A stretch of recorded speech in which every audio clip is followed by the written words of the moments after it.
Congress party cantonment MLA Shri Ganeshanna గారి నాయకత్వం, cantonment MLA Shri Ganeshanna గారి నాయకత్వం, కంటోన్మెంట్ ఎమ్మెల్యే శ్రీ గణేశన్న గారి నాయకత్వం, కంటోన్మెంట్ ఎమ్మెల్యే శ్రీ గణేశన్న గారి నాయకత్వం, కంటోన్మెంట్ ఎమ్మెల్యే శ్రీ గణేశన్న గారి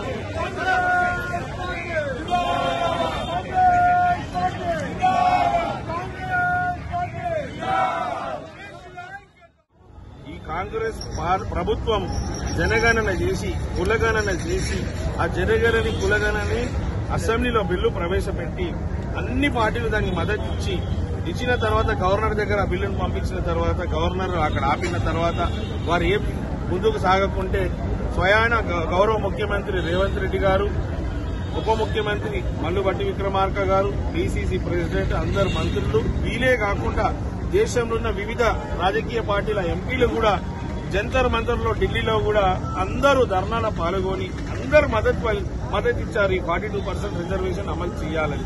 కానీ బీజేపీ కదా చేయాల్సింది, చేయాల్సింది వారే చేయాల్సింది వారే కాబట్టి వారు ద్రోహులు.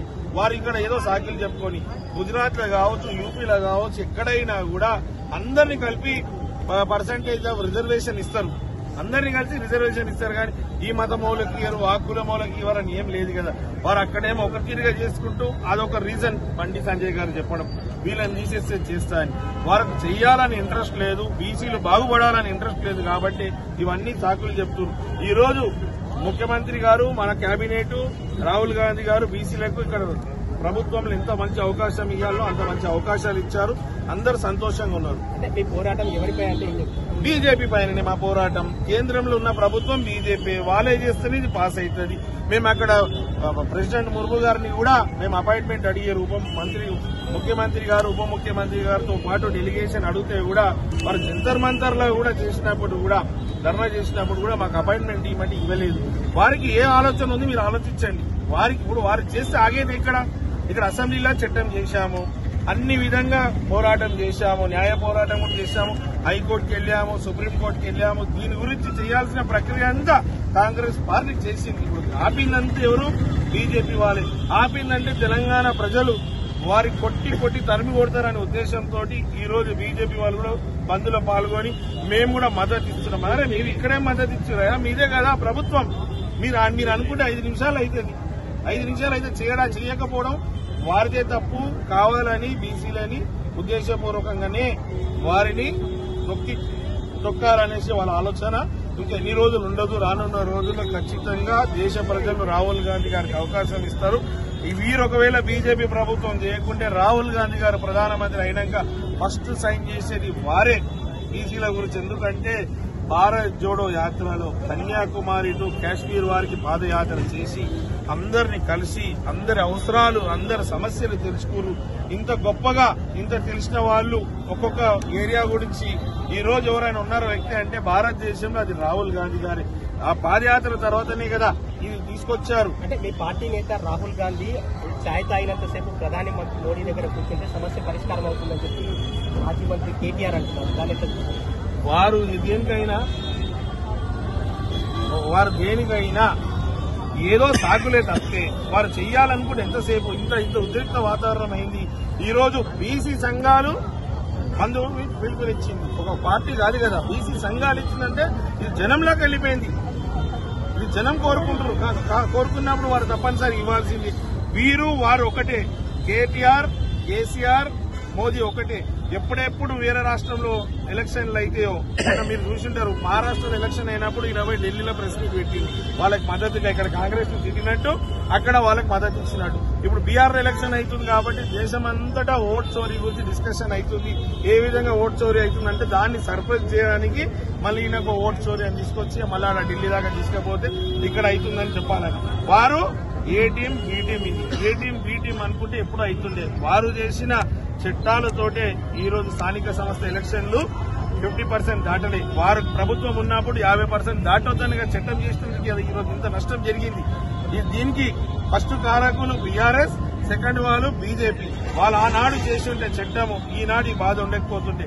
ఈనాడు వీళ్ళు ప్రభుత్వం నుండి వీళ్ళు ఒకవేళ పాస్ చేస్తుంటే ఈ రోజు ఇబ్బందే లేదు. ఈ రోజు స్థానిక సంస్థ ఎలక్షన్ అనేది ఇంకా సుపరిపాలన ఉంటుంటే అందరి ప్రతి ఇంటికి మేలయ్యే విధంగా పాలన జరగాలంటే స్థానిక సంస్థ ఎలక్షన్ అది ఆగిందంటే బీజేపీ, బీఆర్ఎస్.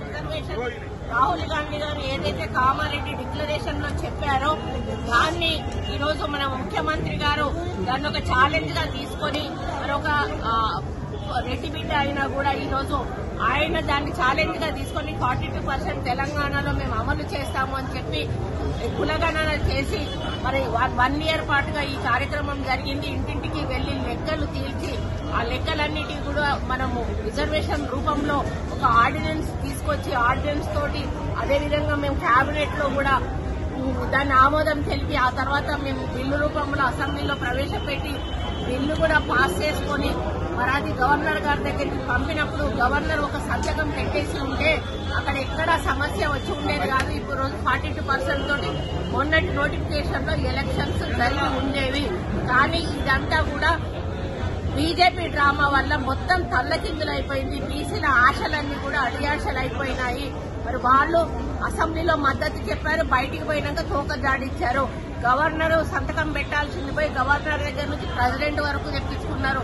అసలు ఏ ప్రభుత్వం అయినా ఎవరున్నా కూడా గత కాంగ్రెస్ గవర్నర్ ఉన్నప్పుడు తెలుగుదేశం వాళ్ళు కానీ అధికారంలో ఉన్నప్పుడు ఏ బిల్లు వచ్చినా కూడా గవర్నర్ గారు సంతకం పెట్టి పంపేవాళ్ళు. అది స్టేట్ దాటి పోవాల్సిన అవసరమే లేదు. కానీ ఈ రోజు దాన్ని స్టేట్ దాటి కేంద్రం దాకా తీసుకెళ్లి ప్రెసిడెంట్ దగ్గర ఒక కోల్డ్ స్టోరేజ్ లో పెట్టి కొని రిజెక్ట్ అన్నా చేయాల్సింది, ఒప్పుకోనన్నా ఒప్పుకోవాల్సింది. రెండు చేయకుండా పక్కన పెట్టేసుకుని డ్రామాలు ఆడుకుంటూ మరి మేమేం చేస్తామని తమాషా చూసుకుంటూ బీసీ బిడ్డలను ఈరోజు మరి వాళ్ళ గురించి ఆలోచించకుండా ఇక్కడ అందరూ కూడా తపనతో ఉన్నారు. మాకు వస్తుంది రిజర్వేషన్, మాకు సమన్యాయం జరుగుతుంది, సోషల్ జస్టిస్ జరుగుతుంది. ముఖ్యమంత్రి గారు ఒక మంచి నిర్ణయం తీసుకున్నారు, కేంద్రం కూడా ఒక సంతకం పెడితే మాకు వస్తుంది అని చూస్తున్న సమయంలో వాళ్ళు తీసుకెళ్లి సుప్రీంకోర్టులో కొట్టివేయబడింది. దీనికి ఎందుకు అడ్డుపుల వేయాల్సిన అవసరం ఉన్నది? అంటే బీసీలు మనుషులు కారా? బీసీల సంఖ్యకు వాళ్ళకు న్యాయం జరగొద్దా? అంటే ఇంకా జీవితాంతము కూడా బీసీలు మీ కిందనే ఉండాలా? మీరే మొత్తం పదవులు అనుభవిస్తారా? ఈరోజు సంఖ్యాపరంగా మాకు రావాల్సిన న్యాయం మాకు ఎందుకు రాకూడదు అని ఈ రోజు మన ముఖ్యమంత్రి గారు ఆయన ఫార్వర్డ్ కాస్ట్ అయినా కూడా ఆయన ఎంతో అభిమానంతో ప్రేమతోటి రాహుల్ గాంధీ గారి మీద ఉన్న గౌరవంతో కాంగ్రెస్ పార్టీ ఇచ్చినటువంటి ఒక డెసిషన్ తోటి ఆయన ముందుకు వెళ్లినప్పుడు ఈరోజు మొత్తంగా ఈ యొక్క బీజేపీ బీఆర్ఎస్ ప్రభుత్వాలు దీన్ని అడ్డుపడి అది అమలు కాకుండా చేసినటువంటి ఘనత వాళ్ళకు దక్కుతుంది. ఈ రోజు బీసీల పాపం వాళ్ళకు కొట్టుంది. ఎందుకంటే మేము చాలా హ్యాపీగా ఫీల్ అయ్యాం. మా లైఫ్ లో ఈ రోజు తెలంగాణలో బీసీలకు ఒక సమన్యాయం జరగబోతుంది అన్న సమయంలో వీళ్ళు ఒక రాక్షసుల్లాగా అడ్డుపడి ఈరోజు కేంద్రంలో ఒక గవర్నర్ దగ్గర దాన్ని పెట్టి ప్రెసిడెంట్ దగ్గర దాన్ని పెట్టి బయటికి తీయకుండా ఆపడమే కాకుండా మేము హైకోర్టులో వేస్తే హైకోర్టులో కౌంటర్ వేస్తారు, సుప్రీంకోర్టులో వేస్తే సుప్రీంకోర్టులో కౌంటర్ వేసి ఈ రోజు ఆ బిల్లు పాస్ కాకుండా చేసి బీసీలకు అన్యాయం చేశారు. కాబట్టే ఈ రోజు వాళ్ళకు నిరసనగా మీరు అమలు చేయలేకపోయారు, మేము చిత్తశుద్ధితో అమలు చేశాం. మళ్ళీ ఏమంటారు, కాంగ్రెస్ పార్టీ వాళ్ళు నాటకాలు ఆడుతున్నారు. మేము ఎక్కడ నాటకాలు ఆడామండి? ఎక్కడ నాటకాలు ఆడాము? ఒక చిన్న ఇన్సిడెంట్ చెప్పండి. మేము ఎక్కడన్నా తప్పటడుగు వేసామా? పద్ధతి ప్రకారంగా, రూల్ ప్రకారంగా ఏ విధంగా ముందుకెళ్లాలో ఆ విధంగా మేము ముందుకెళ్తాం.